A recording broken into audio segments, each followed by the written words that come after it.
Hey, welcome to Hanging Out on Monday nights. We've got Buddy, Eric, Damon, Jay, and we even got people hanging in the wings. I was gonna. If anyone gets hurt, we have backup. Yeah, right.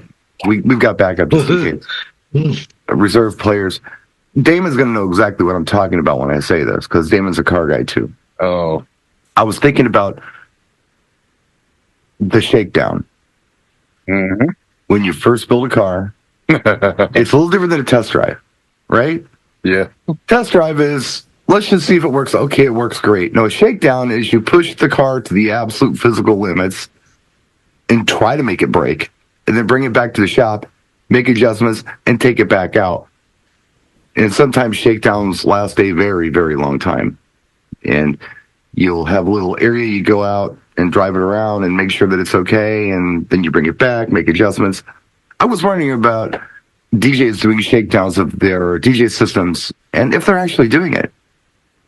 And what would that look like if a DJ did a shakedown of their system? So I'm thinking about you build the system at home, right? Yeah. Usually in your garage, or in your living room, in your basement, whatever. You make sure everything works. You get the computer right. You get the lighting to work and all that. Make sure it fits in your vehicle. But then you almost have to shake it down at every gig, don't you? You got to make sure that it's working right in the space that it's in, that your wireless connectivity is working for any RF remotes you have for lighting. Your speakers are working. You're not getting feedback from microphones and all that stuff. Does that make sense to you? Oh, yeah. Yeah, shaking the system down? Yeah, 100%. I thought it might be an interesting conversation to talk about some of the things we could do to shake our systems down at each event. I think we're all going to say the exact same line. There's one piece of gear that you don't want to shake out, that you have to shake out, that you try not to shake out. And that way, those speakers will last for years.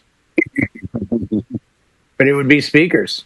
Yeah. Like, just because they're brand new, you show up at the first gig, you're not going to turn them up to 10 and run them crazy because they're brand new. You don't know how much testing has been done, and do you really want to start heating everything up? And then there's a smell, and the gig hasn't started, and yeah.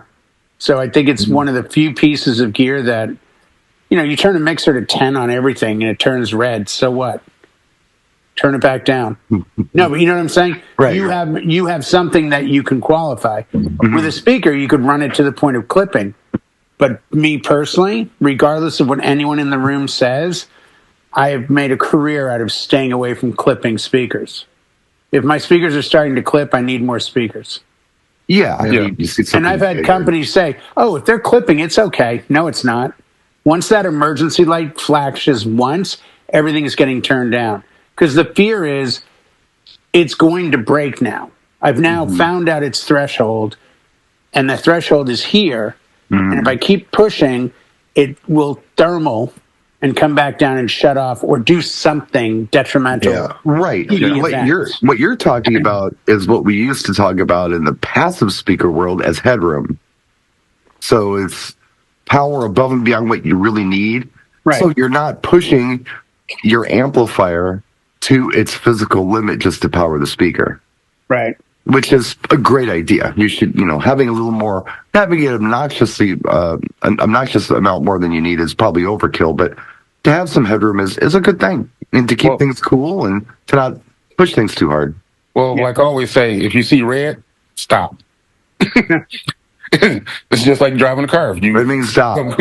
you see red and see the red light, stop. Let me slow down. Slow down. Not speed up like some people do. Right. Not punch it. Yeah. So stop. Which means don't do it no more.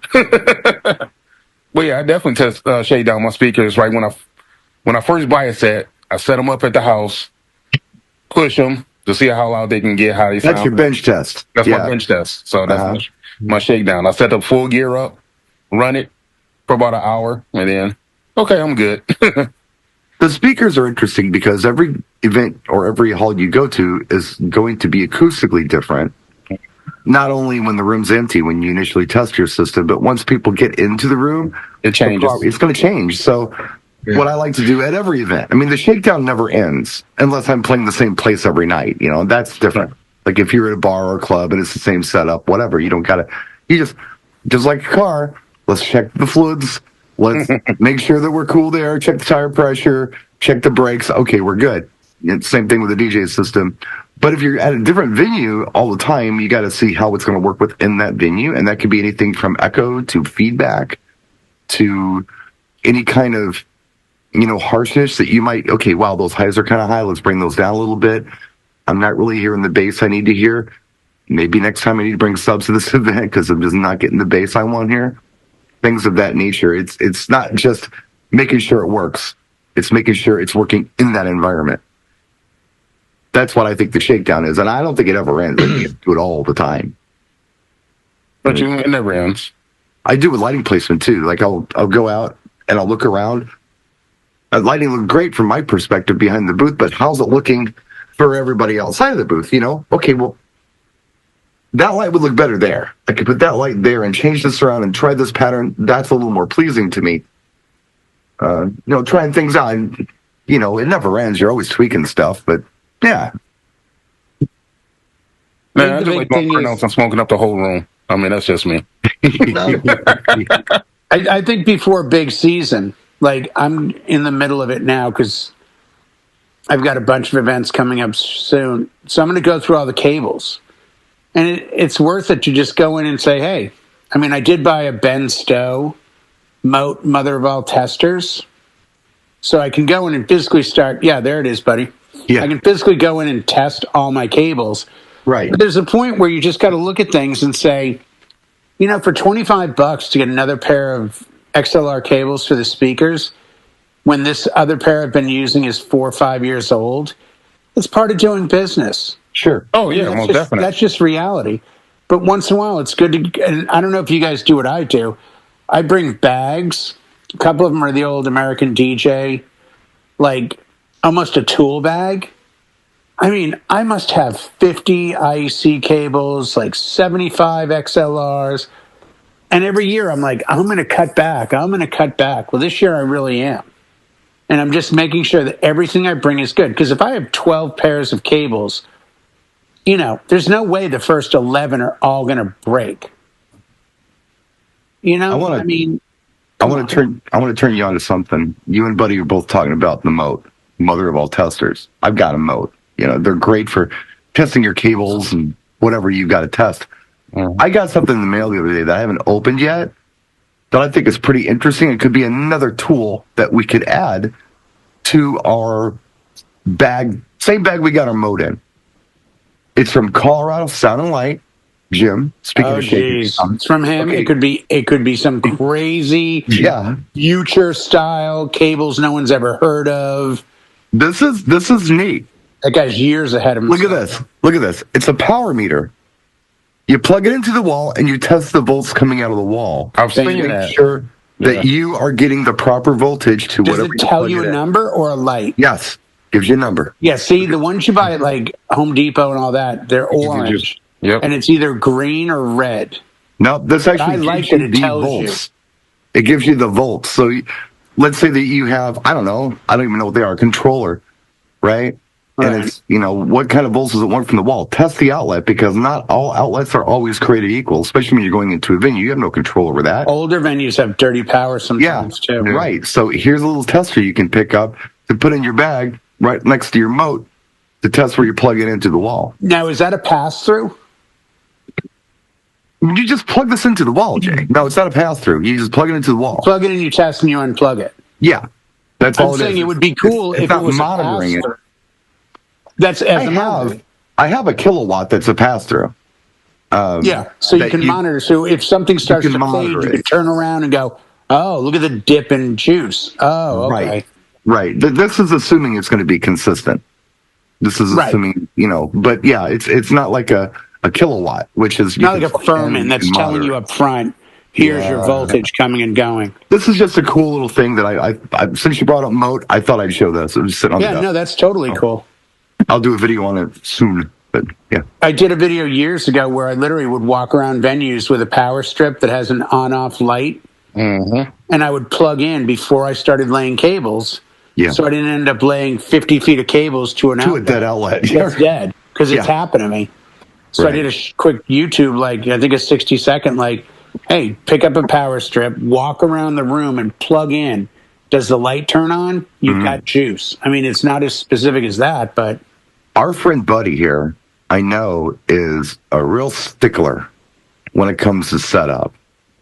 He does things that I never do. Set up right now, Brian, for a Saturday wedding. I'm not saying he spends a lot of time. Color-coded gaffer tape to match the carpet. Just ridiculous stuff. I'm sorry. Really smart stuff. It puts the lotion on or it gets the hose, yeah. So Buddy has got to have some really good shakedown methods that he does at every event. You have to. Oh, yeah. You're constantly testing things. One of the things that, I haven't done in a little bit, which actually I have on my list this week, is because we have wedding at the end of April. I've been having weddings, just wedding shows. Right. Is going through the computers and making sure they're up to date, make sure all the software is running, make sure everything works fine. Right. Connecting onto the controllers, connecting onto things. But another thing also I have this week to do, besides, my computers, is going through and checking what batteries are good and bad on uplights. Because it's nothing like plugging in uplights and you're expecting to go 10, 12, 15, whatever hours it's supposed to go for. And they don't. And this is the time to, depending on the manufacturer, if you can order replacement batteries or get new lights. Of course, Brian, there's great sponsors here, and Brian also has done with lights before and showed lights that he's done with, and everybody's done lights here. And the thing is that every single light you look at, that battery pack, you never know, there's no meter on telling you, hey, you guys still got 25 more uses or 10 uses. Right. And that's the thing is that everyone here, we all talk about lights, we all have lights. Again, it's just a thing to do. If you're going to do a shakedown, make sure those batteries last long. That's a big thing. And, if you talk to anyone in the industry, if you talk to anyone who's out there, if they're not testing their lights, testing their equipment, and doing those shakedowns, I think they're setting up a failure. Of course, Damon likes the atmosphere to have the smoke coming out of the speaker at the gig, and make sure it's free fun. You can see the pierced beams going through. Exactly. But I don't want to do that. I did buy new speakers this winter, but I definitely, again, going through the shakedown stuff is making sure the batteries hold charge. And if I have one that's suspect or anything like that, you put it aside. You know it now before you go out there and do a gig. And you're like, oh, I didn't know that, and you look like a dum-dum. Well, what I would do, or what I have done, is I have charged things up to full and turned them on and just kind of hung out down here talking to you guys. And I spaced the lights apart in a way where I can kind of see and kind of just keep an eye on how long is this stuff lasting. Right. And for me, if something goes 4 or 5 hours, I'm like, all right, it's fine. I thought there was a tester Buddy had. He was going to... No, that would be cool. A tester. That would be he's like, I've never heard of a tester for this. You could take the battery out and test the milliamps. Yes, you can start getting electrical tester and go in there and actually test the milliamps of the battery. Yeah, with the multimeter you could if you knew what you were doing, but I'm too stupid to know how to do that. I don't want to say the company, but at Max, there's a company that we all use their lights at some point. Their newest small par uplights are not only shorter, but the battery is built into the back, and you literally hit 2 switches and the battery pops out. So if you need to replace a battery, and I said, are you finding people are buying these and then picking up an extra battery just in case? He's like, that's kind of the point of it. So now instead of just having 10 lights, you'd have 10 lights and a battery. So if one of the batteries goes. Mm-hmm. And I think for the most part, those things, I turned a light on the other day that's been in a charging case for 3 years. It has not been touched. Man. Took it out, turned it on, and I had 3 bars. It was a Freedom Par. It's pretty weak. And I'm like, are you kidding? I expected it would be dead. I was going through some of my DJ stuff I know I haven't had out in probably 8 or 9 years when I was selling things. And ADJ made these little wash parts, these wash part goes or whatever. They're little bitty things, and they had COB chips on them. And I was explaining to Stevie, it used to be battery powered. You can just use it as an uplight and plug it in. So it doesn't work. And I turned the switches on. I was like, it works. Yeah. What? What were those mini bar Go's? I have 2 of those in the garage I haven't used in forever. I wonder if they'd fire up if I just went out there. The like, Megabar 50 Go's? Yes. Yeah. They were a great light.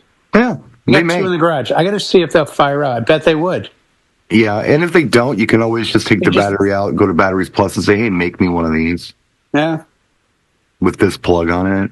Eric, no, I think we all are in agreement. The weakest link in the jobs we do are the sometimes free or at least relatively inexpensive cables. Yep. You step on a cable, you kink a cable, a gear hits it in a case, you drop something on the bag. It just always shocks me how many times something goes south and you tried changing the cable?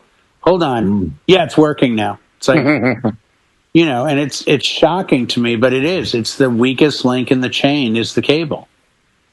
And if you've got a tester, great. But even if you don't, is it going to kill you to switch out a couple XLR cables now that the season's starting? Right. Well, I already have a couple extra with you just in case. Yeah.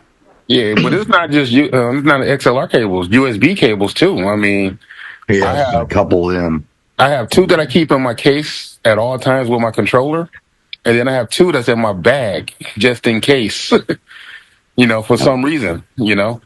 Yeah, that's absolutely a great thing to have. I've got them too. I've never had to swap out a USB cable, but if I just bought this because I wanted to be able to see it at a gig. Sure. Because everything is black behind the gear. Yeah. So I got the bright green thinking, if I run into a problem, I know which one it is. The cables I have all work, but I'm like, you know what? It's probably worth $10 or $15 to get one that different color. I know is brand new. It comes from a reputable company. Yeah. I can't say it seems like it works a little better, but I can't really judge it. Who knows? I mean, but I know I've got something new for the season. Backup cables are important. And we all should carry them, but I'll tell you my truth. Okay?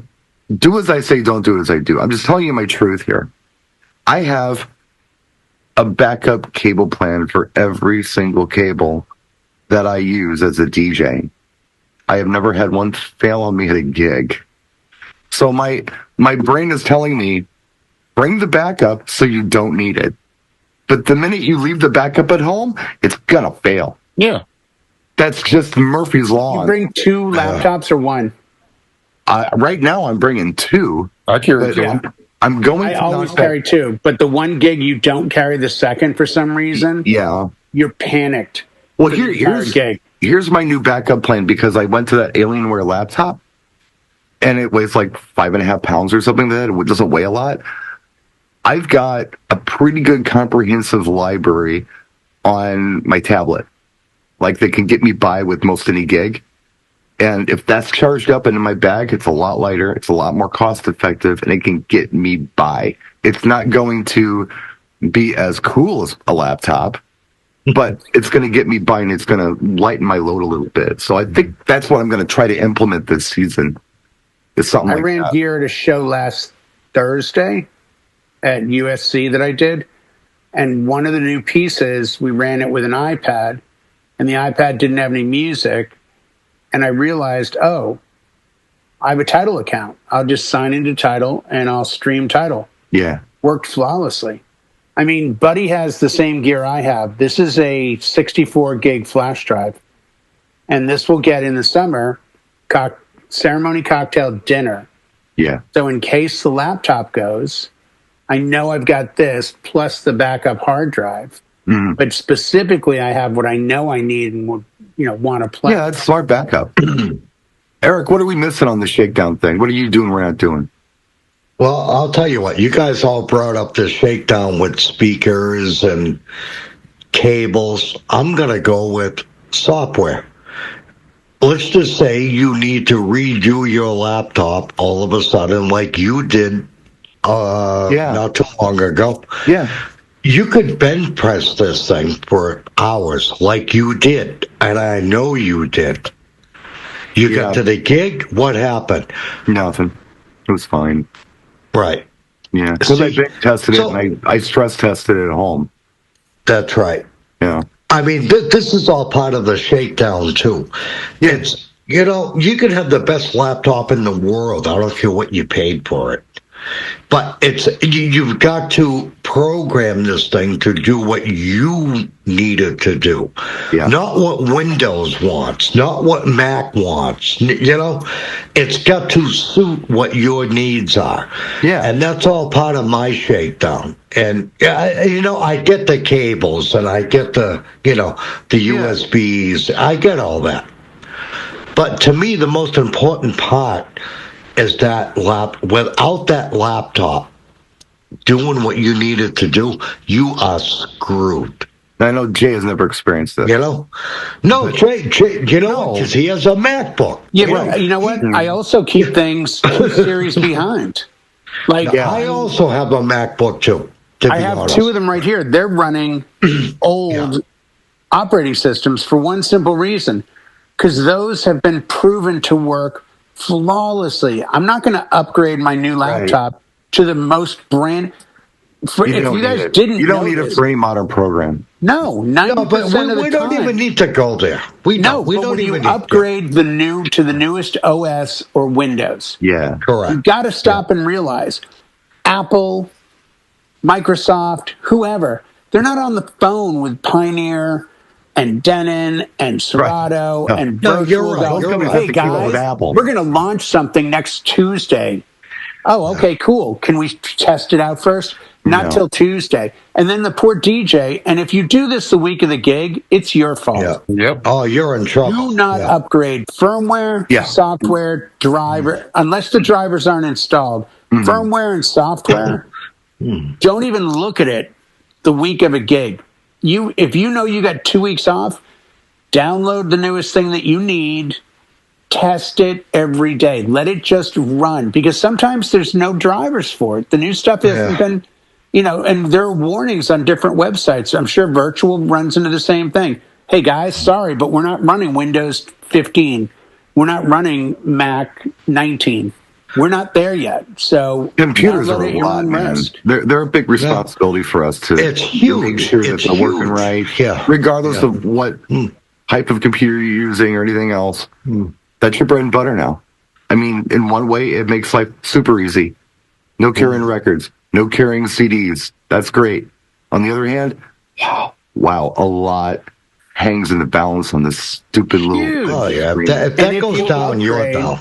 If you upgrade, so if you're running Serato and you're running version 125 and you upgrade to 127, don't delete. When it says delete the old version, keep the old version. No, don't do that. Yeah. And that way, if you get to the gig and there's a problem, you close it, you go to your application folder or wherever, you open it, then you open the gear, and you go, oh, everything's working great. Yeah. So one of the things right now, talking about computers, is Windows 10 they end support in October. And I have 2 laptops basically like 6 months apart. One has Windows 10 on it, one has Windows 11. And both have, I use Virtual DJ. Virtual DJ works on both. They're mirrored. The hard drives are pretty much mirrored and stuff like that.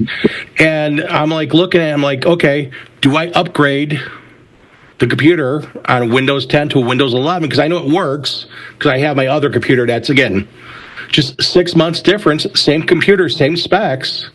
One's got one's got a newer video card than the other one, but it's like, do you do that? And I'm debating on that right now. I'm like, this is part of the thing for this week to get the computers up and running. Do I say, okay, bite the bullet and just upgrade from Windows 10 to 11, or do I keep it at Windows 10 in October?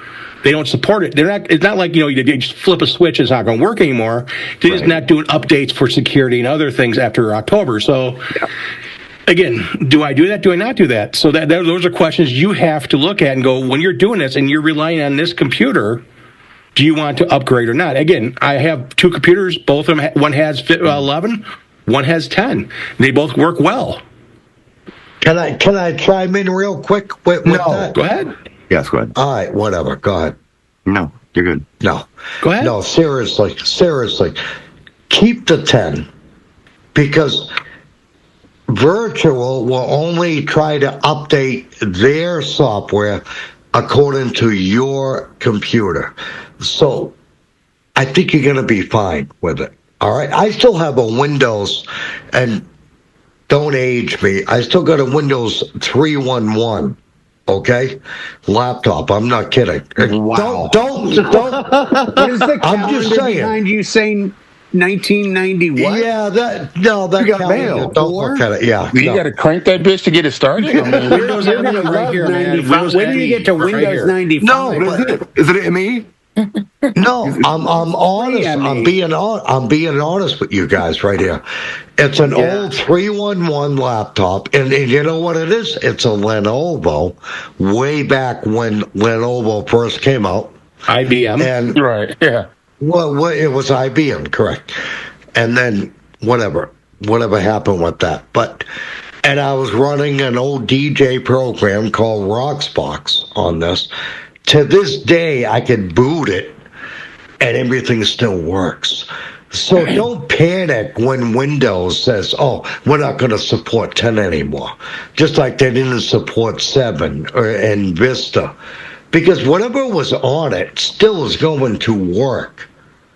As long as you don't try to upgrade what you want. Yeah.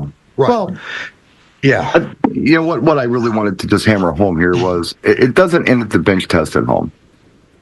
I think at every gig that you do, I believe that it's a smart thing to check your system out and how it's working in the environment that you're playing in. Constantly. Yes. Yeah. Go out into the audience with and without people in it. Go out into the room. Listen to things.